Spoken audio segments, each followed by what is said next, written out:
Assalamualaikum warahmatullahi wabarakatuh. Halo Sobat Hebat Matsa Surba, kembali lagi di kanal YouTube MTS Surya Buana Malang. Kali ini bersama Bu Vika dalam mata pelajaran Bahasa Indonesia kelas 7 semester genap.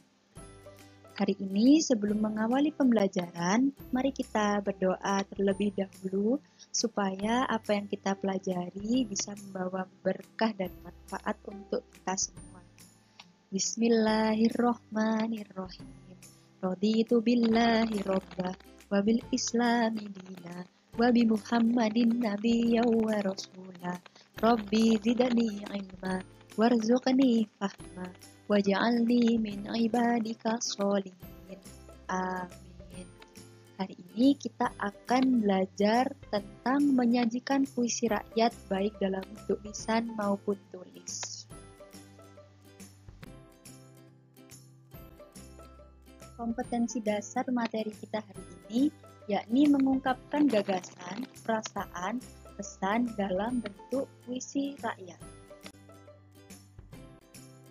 Dari kompetensi dasar tadi, tujuan pembelajaran kita yakni siswa diharapkan dapat menulis puisi rakyat dengan memperhatikan pilihan kata, kelengkapan struktur, dan kaidah puisi rakyat, pantun. Ayat Al-Quran yang mengimplementasikan materi kita pada hari ini yakni surat Al-A'raf ayat 56 yang berbunyi A'udzubillahi minasyaitonirrajim.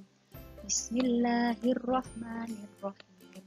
Wala tufsidu fil ardi ba'da islahiha wad'uhu khawfan wa tama'an. Inna rahmatallahi qaribum minal muhsinin. Artinya, dan janganlah kamu membuat kerusakan di muka bumi sesudah Allah Subhanahu wa taala memperbaikinya. Dan berdoalah kepadanya dengan rasa takut tidak akan diterima dan harapan akan dikabulkan. Sesungguhnya rahmat Allah amat dekat kepada orang-orang yang berbuat baik. Nah, jadi pada surat Al-A'raf ini terdapat nasihat untuk selalu berdoa kepada Allah dengan rasa-rasa takut dan cemas dan harap supaya doa kita dikabulkan, serta kita diminta untuk tidak membuat kerusakan di muka bumi. Kita dilarang untuk membuat kerusakan setelah Allah memperbaikinya. Nah, ini sesuai dengan materi puisi rakyat yang di dalamnya juga terdapat nasihat, disampaikan nasihat atau teladan yang baik. Nah, anak-anak, hari ini kita akan belajar untuk menulis pantun. Nah, berikut ini ada beberapa langkah untuk membuat pantun. Yang pertama, tentukan ide yang akan disampaikan. Nah, ide ini bisa berupa nasihat. Jadi kalian memiliki ide berupa nasihat yang ingin kalian sampaikan. Itu nanti yang kedua, ide tersebut ditata menjadi 2 lari. Nah, 2 lari ini berupa lari isi dari pantun yang berada pada baris ketiga dan keempat. Makanya bunyi akhirnya harus berbeda karena nanti baris ketiga akan sama dengan bunyi akhir pada baris pertama, sedangkan bunyi akhir pada baris keempat itu akan sama dengan bunyi akhir pada baris kedua. Kemudian yang ketiga, memilih kosakata yang di akhir dengan bunyi seperti 2 lari. Nah, jadi kosakata yang dipilih pada baris ketiga, baris isi itu nanti sama dengan bunyi akhir pada baris pertama. Jadi kalian cari kosakata yang bunyi akhirnya sama. Baris ketiga dan baris pertama, begitu pula baris keempat itu sama dengan bunyi akhir pada baris kedua. Kemudian yang keempat, membuat lari sampiran dari benda atau kondisi yang tidak berkaitan langsung dengan isi. Nah, ini karena sampiran ini sebagai pengantar dari pantun. Jadi, itu tidak ada kaitannya dengan isi. Seperti itu. Kemudian yang kelima, menata kembali kalimat atau lari dengan rima dari kosakata yang berima sama. Jadi, setelah menemukan kosakatanya, kalian susun atau buat kosakata tersebut menjadi sebuah kalimat sesuai dengan lari pertama itu bunyi akhirnya sama dengan lari ketiga. Kemudian baris kedua itu sama dengan baris keempat bunyi akhirnya. Setelah itu yang terakhir menata pantun secara logis. Nah, di sini kalian cek lagi apakah pantun tersebut sudah sesuai dengan syarat-syarat pantun. Di antaranya jumlah suku katanya 8 sampai 14 suku kata. Kemudian pola rimanya ABAB. Jadi akhirnya berpola ABAB. Nah, anak-anak, supaya lebih jelas, kita langsung praktik untuk membuat pantun dengan contohnya. Jadi langkah pertama itu menentukan ide yang akan disampaikan. Nah, ide yang kalian cari itu nanti akan dituangkan pada bagian isi pantun. Nah, contohnya ini, kalau hidup bekerja keras, kelak hidupnya menjadi sukses. Nah, jadi ini ide yang kalian kemukakan. Contohnya ini adalah pantun nasihat. Isinya berisi nasihat. Nah, anak-anak, setelah kalian menemukan ide pantun, langkah selanjutnya kalian menata ide tersebut menjadi 2 lari dengan bunyi akhir yang berbeda. Nah, di sini tampak contohnya, kalau hidup bekerja keras itu terletak pada baris ketiga.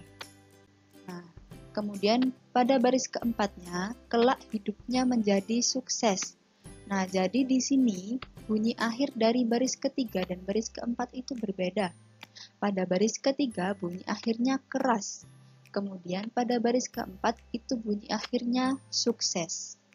Seperti itu. Jadi nanti kalian perlu untuk menemukan kalimat yang sesuai untuk baris pertama dan baris kedua. Langkah ketiga ialah memilih kosakata yang diakhir dengan bunyi seperti 2 lari. Nah, jadi di sini setelah kalian menemukan ide dan meletakkannya pada baris ketiga dan baris keempat dengan bunyi akhir yang berbeda, yakni bunyi akhir keras dan sukses ini. Nah, sekarang kalian perlu memilih kosakata untuk dimasukkan pada bunyi akhir pada baris pertama dan baris kedua. Disesuaikan anak-anak. Baris pertama bunyi akhirnya harus sama atau mencari yang sesuai dengan baris ketiga. Kemudian baris kedua mencari bunyi akhir yang sama dengan baris keempat. Seperti itu. Nah, di sini kita saatnya memilih kosakata. Di sini pada kosakata baris ketiga yakni keras, kita mencari kosakata dengan bunyi akhir sama untuk baris pertama. Jadi cari bunyi akhir yang sama secara utuh.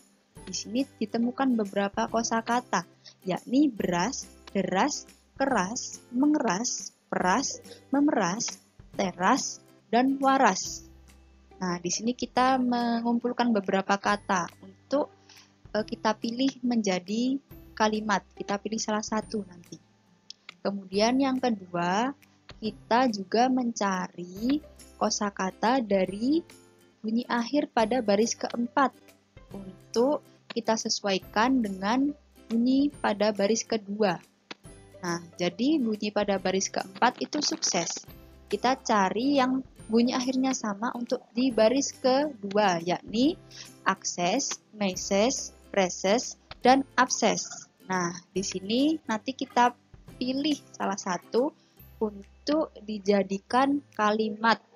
Nah, jadi kata dengan bunyi akhir sama secara utuh yang kita temukan, ini akan kita isi pada baris pertama dan baris kedua, anak-anak.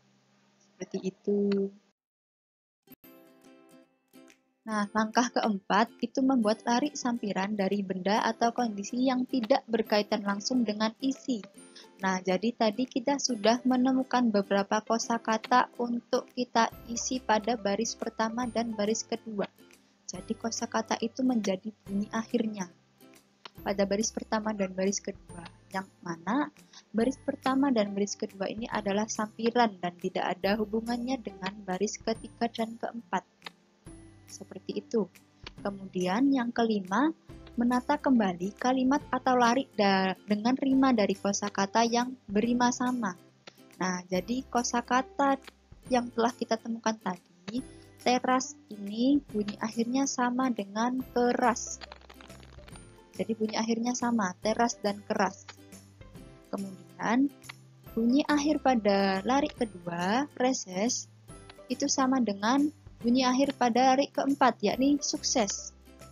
Jadi kalimat yang ada pada di sini itu sudah sesuai dengan pola pantun yang berima AB AB. Seperti itu. Nah, anak-anak, setelah melewati beberapa langkah untuk membuat pantun, tadi yang terakhir itu menata pantun secara logis. Nah, di sini kalian cek lagi pantunnya apakah sudah sesuai dengan syarat-syarat pantun, diantaranya jumlah suku kata pantun itu antara 8 sampai 14 suku kata. Kemudian pola rimanya berpola ABAB. Nah, seperti itu kalian cek lagi. Nah, kalau sudah jadi, maka pantun kalian ini sudah jadi dan sudah logis. Seperti itu. Nah, ini tadi kita sudah belajar untuk membuat pantun. Nah, kemudian bagaimana langkah-langkah untuk membuat syair dan gurindam?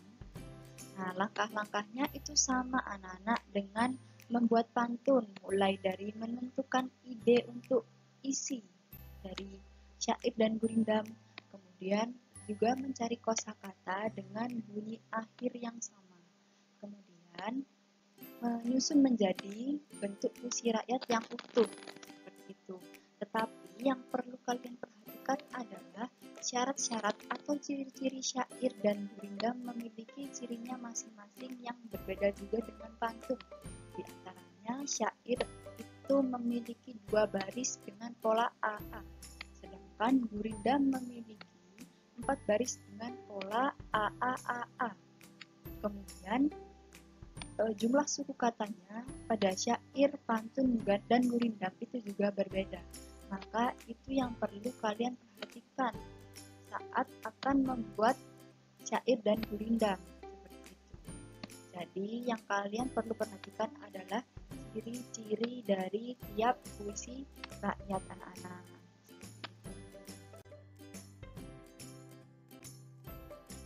Setelah kita belajar untuk membuat pantun dengan beberapa langkah tadi, sekarang Bu Vika ingin memberi kalian tugas berupa latihan untuk menulis pantun atau membuat pantun. Nah, anak-anak, di sini kalian silakan membuat satu contoh pantun nasihat sesuai dengan langkah-langkah membuat pantun. Kalian kerjakan di buku tulis dikumpulkan paling lambat hari Selasa 9 Februari 2021 di kolom tugas kelas pada Google Classroom anak-anak. Segera dikerjakan ya. Alhamdulillahirrahmanirrahim. Kesimpulan dari hari ini kita sudah belajar untuk membuat pantun melalui beberapa langkah. Di antaranya menentukan ide terlebih dahulu. Kemudian menemukan kosakata yang sesuai dengan bunyi akhir. Selanjutnya juga menyusun menjadi bentuk pantun secara utuh. Seperti itu. Nah, terima kasih anak-anak karena sudah memperhatikan video pembelajaran ini. Jangan lupa dikerjakan tugasnya. Semoga kalian selalu diberikan kesehatan. Ibu tutup pertemuan pada hari ini. Mari membaca surat Al-Asr dan doa kafaratul majelis bersama-sama.